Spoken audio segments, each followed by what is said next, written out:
name is Lisa Burdick and I'm with bizBLISS. I was born and raised in Houston, Texas. I had the opportunity to move here to Flower Mound, Texas in 2001.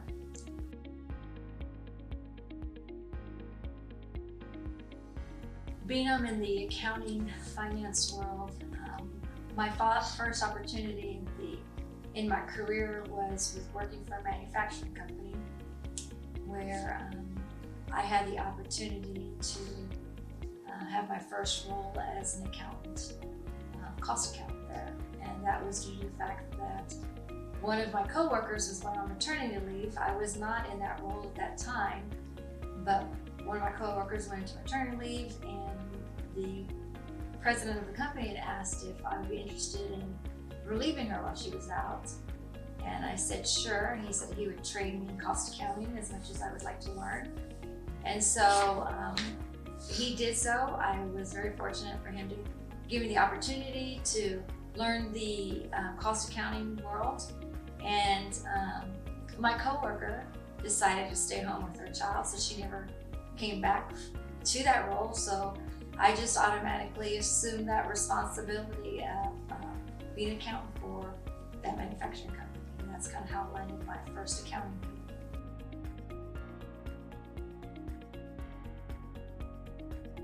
I think it's the problem-solving aspect of accounting, knowing that it's pretty much black and white. You're looking for a final result solution, and you know that solution's out there. It's just a matter of getting to that solution. There's many ways of getting to the end result. I think that's why I like accounting, but I guess in the field that I'm currently at, the reason that I like accounting the way in my role as in bizBLISS is because I'm having the opportunity to help others either streamline their current process, understand their numbers, and make sense of their financial statements.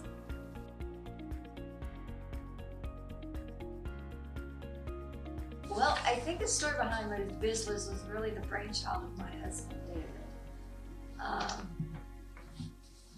Being that I've had a corporate background, and he's had more of the entrepreneurial spirit, he had a conversation that we were pointing our lives and our careers and within our family, if we wanted the opportunity to possibly see if joining our skill sets together and provide that to small and medium-sized businesses. Now, the way he kind of persuaded me to go down this route was because our youngest daughter was playing soccer in college, and it was her last soccer senior season. She would no longer be playing anymore. She would be playing since she was 4. And he said, hey, wouldn't it be nice if we had the opportunity to travel and make as many games as we can? And I knew at that point in time in my career that if I was continuing in the corporate world, then I would probably not have that flexibility. So bizBLISS arose out of family and flexibility for us.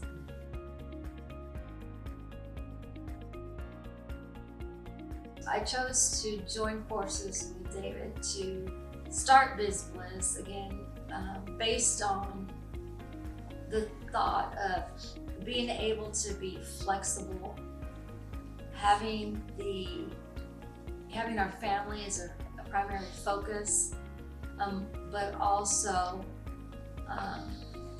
to go down the journey together of creating something new, while exciting but yet scary at the same time, and see where it went from there.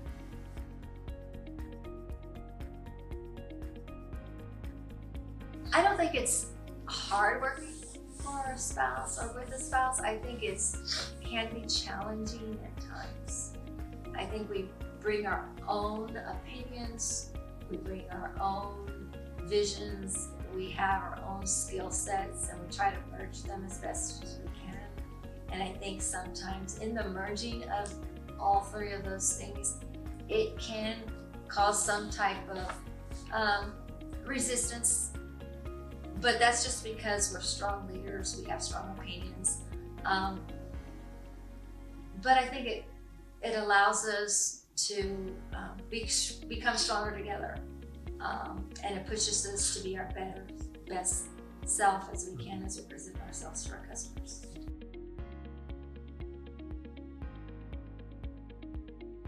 I guess the biggest joy that I have from owning our own business is freedom.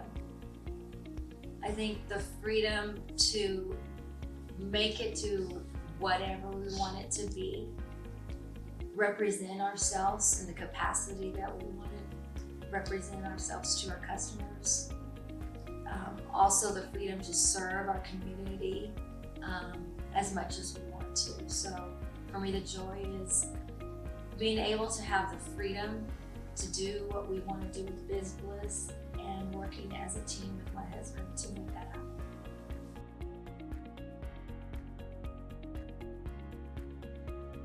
I think the thing that I'm most excited about 2025, I think as a year approaches, we always have these new goals, new visions of where we want or what we see whether that's, revenue or growth in resources. But I think for me, sometimes I'm most excited about the unknown, because I think the unknown has an element of surprise in itself, that when you either exceed your expectations or exceed your goal or exceed your vision, it just makes that surprising and that much grander. So I think for me, the biggest surprise that I'm looking forward to 2025 is I don't know what's going to happen next.